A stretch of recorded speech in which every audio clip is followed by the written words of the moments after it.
හවස තේ වෙලාවට විනාඩි 10න් වගේ හදා ගන්න පුළුවන් රසවත් කෑමක් තමයි ඔන්න ගෙනාවේ. මේක හදන්න හරිම ලේසියි. පොඩි අමුද්‍රව්‍ය ටිකක් තමයි ඕන කරන්නේ. ගොඩක් රසවත්. බලමු එහෙනම් කොහොමද මේ රසවත් කෑමක ලෑස්ති කරගන්නේ කියලා. මුලින්ම ඔයා කරන්න ඕනේ වතුර එකක් හොඳට රත් වෙන්න තියාගන්න. ඊට පස්සේ අපිට ඕන කරනවා සොසේජස්. මම කරල් 5ක් අරගෙන තියෙනවා. මුලින්ම අපි මේ විදිහට වතුරට දාලා විනාඩි 2ක් වගේ හොඳින් තම්බ ගමු. විනාඩි 2ක් තියාගත්තම ඇති. විනාඩි 2කට පස්සේ වටපලා මෙන්න මේ විදිහට එළියට ගන්න. ඊට පස්සේ මේක චුට්ටක් පැත්තකින් තියන්න.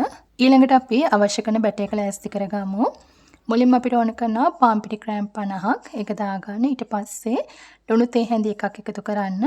ඊළඟට මම එකතු කරගන්නවා සීනි තේ හැඳි එකක් සහ බේකින් පවුඩර් තේ හැඳි එකක්.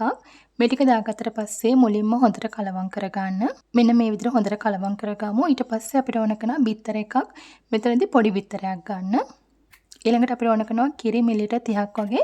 ඔයාලට කිරි ගන්නත් පුළුවන් වතුර ගන්නත් පුළුවන් තියෙනවා නම් කිරි එකතු කර ගන්න. දැන් අපි මේ වගේ කලවම් කළා හොඳ උකු පැට එකක් ලෑස්ති කරගමු. මේ විදිහට ඔයා හොඳට කලවම් කරගන්න. පිටි කැට හිටින්න නැති වෙන හොඳින් මෙන්න මේ විදිහට ඔයාලට පුළුවන් කලවම් කරගන්න. ඉතින් මෙන්න මේ වගේ චුට්ටක් අරගෙන බැලුවම මෙන්න මේ වගේ වැටෙන මට්ටමට තමයි බැට එක තියෙන්න ඕනේ. ඒක තමයි හරි පදම. ටිකක් උකු ගතියට තමයි බැට එක ඕන කරන්නේ. ඔන්න දැන් බැට එක හරි. දැන් මම කරන්නේ අර තඹගත සොසේජස් ටික දෙකට කපා ගන්නවා. ඊට පස්සේ අපිට ඕන කරනවා මොකක් හරි කූරක්. ඔයාට ටූත් පික් එකක් ගන්න පුළුවන්. එහෙම නැත්නම් ඉරට උනත් මෙතනදී පාවිච්චි කරන්න පුළුවන්. මෙන්න මේ වගේ අපි මුලින්ම සොසේජස් ටික හදාගමු. මෙන්න මේ විදිහට මේ වගේ ලෑස්ති කරගන්න. ඊට පස්සේ අර හදාගත්ත බැටර් එකේ මෙන්න මේ විදිහට හොඳින් කෝට් කරගන්න ඕනේ. මෙන්න මේ වගේ. ඉතින් මේ වෙලාවේ ඔයා තෙල් එකක් ලිපේ තියලා තියන්න. තෙල් එක රත් වුණාට පස්සේ ගින්දර සාමාන්‍ය ප්‍රමාණයට ගන්න. දැන් ඔයාලට පුළුවන් මෙන්න මේ විදිහට දවට ගත්තට පස්සේ තෙල් එකට දාලා හොඳින් බැද ගන්න. ඉතින් මේක හදලා තියන්න බෑ. මේ විදිහට දවට තෙල් එකට දාගන්න.